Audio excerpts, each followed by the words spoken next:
Waktu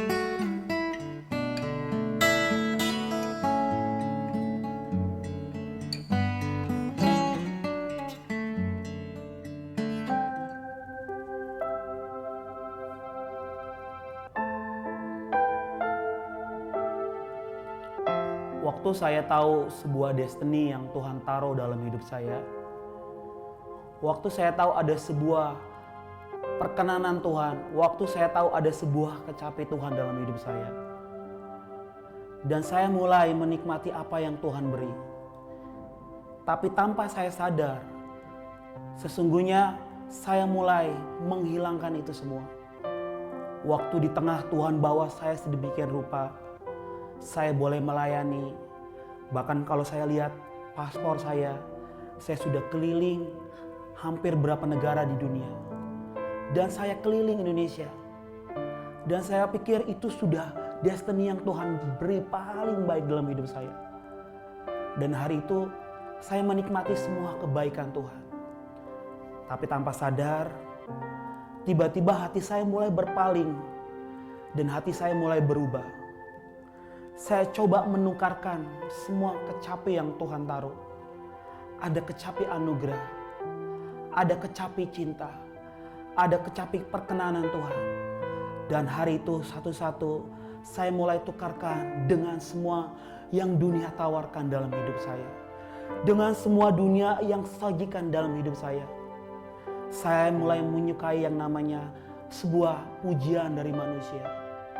Saya mulai menyadari saya lebih suka diberi tepuk tangan oleh banyak manusia. Dan tiba-tiba hati saya mulai menyadari saya lebih suka disanjung oleh manusia. Dan hari itu waktu saya main keyboard, waktu ada orang datang bilang, "Wah Erik, hari ini kamu main keyboardnya bagus." Dan hari itu saya mulai menikmati semua pujian, semua yang dunia tawarkan dalam hidup saya. Dan tanpa saya sadari, kecapi itu mulai saya tukar dengan kemuliaan yang dunia tawarkan. Saya mulai menyukai dengan hal-hal yang baik. Saya mulai menyukai dengan baju-baju yang baik. Saya mulai menyukai dengan sepatu-sepatu yang bermerek. Saya mulai menyukai dengan makan-makan di tempat yang enak. Sedangkan saya tahu sekali Tuhan memanggil saya dari sebuah kesederhanaan. Tapi hari itu saya nggak bisa melihat sebuah kesederhanaan kecapi dalam hidup saya yang Tuhan pernah taruh dalam hidup saya. Dan hari itu saya mulai menukarkan dengan banyak hal. Saya mulai menukarkan dengan semua kesenangan yang dunia beri dalam hidup saya. Dan lambat laun saya melihat, saya merasa kecapi saya mulai berkarat. Kecapi saya mulai kendor. Karena apa? Ternyata saya dapati, saya lebih menikmati yang dunia sodorkan dan dunia beri buat hidup saya. Dan di titik itu sejujurnya saya mengalami keletihan dalam melayani Tuhan. Sedangkan saya tahu ada sebuah destiny yang Tuhan beri dalam hidup saya, yaitu untuk menyembah Dia. Dan hari itu saya tidak memilih itu. Saya coba menukarkan semua yang Tuhan beri dalam hidup saya. Saya mulai menukarkan kecapi itu dengan kesenangan, dengan semua yang dunia kasih dalam hidup saya. Dan singkat cerita, saya jatuh dalam banyak dosa. Tiba-tiba di dalam hati saya ada sebuah kekosongan. Dan hari itu saya mengambil sebuah keputusan, kekosongan itu bukan saya isi dengan kecapi atau penyembahan yang Tuhan beri. Hari itu kekosongan itu saya isi dengan semua yang dunia tawarkan. Dan singkat cerita, saya jatuh ke dalam dosa yang begitu dalam. Saya pernah mengalami namanya dosa perzinahan. Dan saya mengalami penyimpangan. Dan saya tahu hari itu Tuhan membiarkan saya. Dan hari itu saya tahu, hati saya menikmati semua dosa yang dunia tawarkan. Dan tiba-tiba di dalam hati saya, seperti ada sebuah kekosongan. Hati saya seperti ada sebuah hal yang hilang. Dan di dalam hati saya mendapati ada kecapi-kecapi yang mulai berdebu. Ada kecapi-kecapi yang mulai berkarat. Dan ada kecapi-kecapi yang mulai kendor. Dan hari itu saya lari ke Tuhan. Tuhan tolongi saya.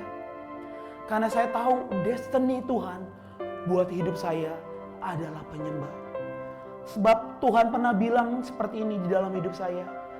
Aku menaruh setiap nada-nada dan hasrat di dalam mulutmu.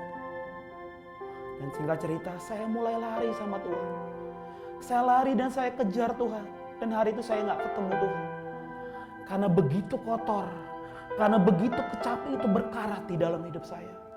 Dan hari itu tepat di hari ulang tahun saya memutuskan untuk sekali lagi datang kepada Tuhan. Saya menyeret hidup saya. Dan saya setiap tahun itu melakukan sebuah ritual dalam ulang tahun saya. Jadi sebelum hari ulang tahun saya jam 11 malam, itu saya membiasakan diri saya untuk datang ke Tuhan.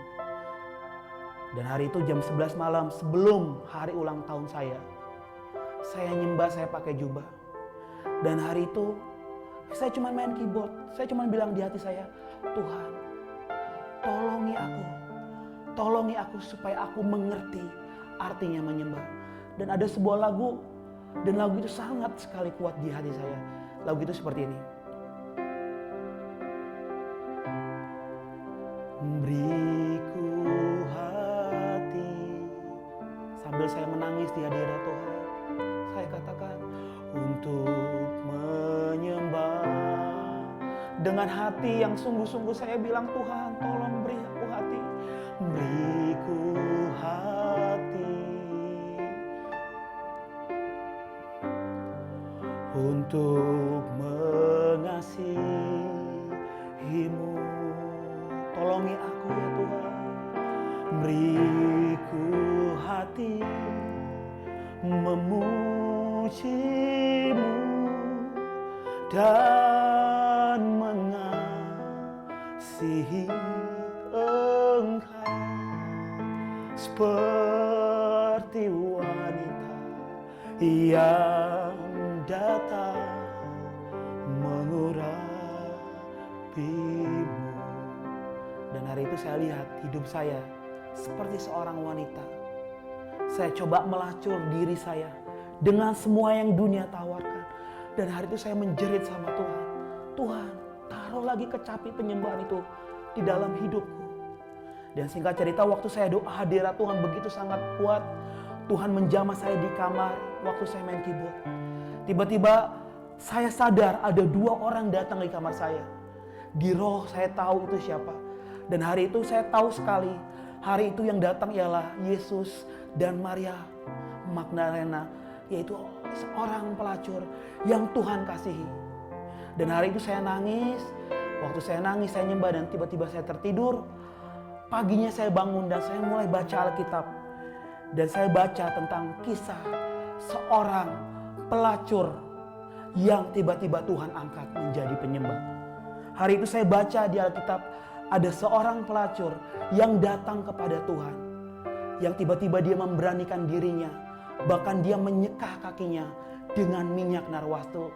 Yang mungkin hari itu minyak narwastu adalah minyak paling mahal dalam hidupnya. Mungkin hari itu semua orang Farisi melihat ada seorang wanita yang datang. Mungkin banyak orang hari itu ingin melihat mujizat apa yang Yesus bisa lakukan. Mujizat yang Yesus hari itu beri. Tapi ada seorang wanita. Dia datang bukan karena mujizat. Dia datang bukan karena berkat. Dia datang bukan karena pemulihan. Tapi dia datang karena dia ingin berjumpa dengan Tuhan. Dengan Yesus. Dan dia menyekah kaki Yesus dengan minyak narwastu. Dan hari itu saya belajar.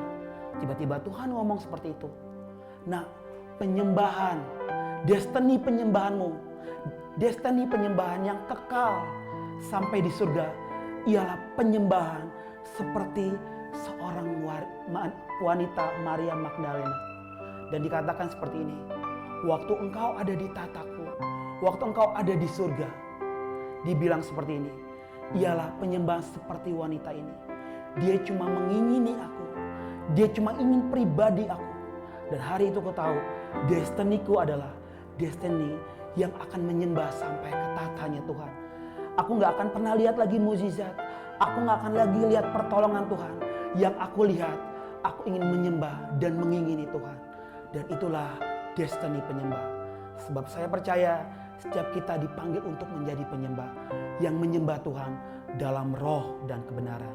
Dan saya cuma mau bilang, setiap penyembahan yang dihidupkan oleh para penyembah akan ada selalu akses menyentuh surga. Terima kasih.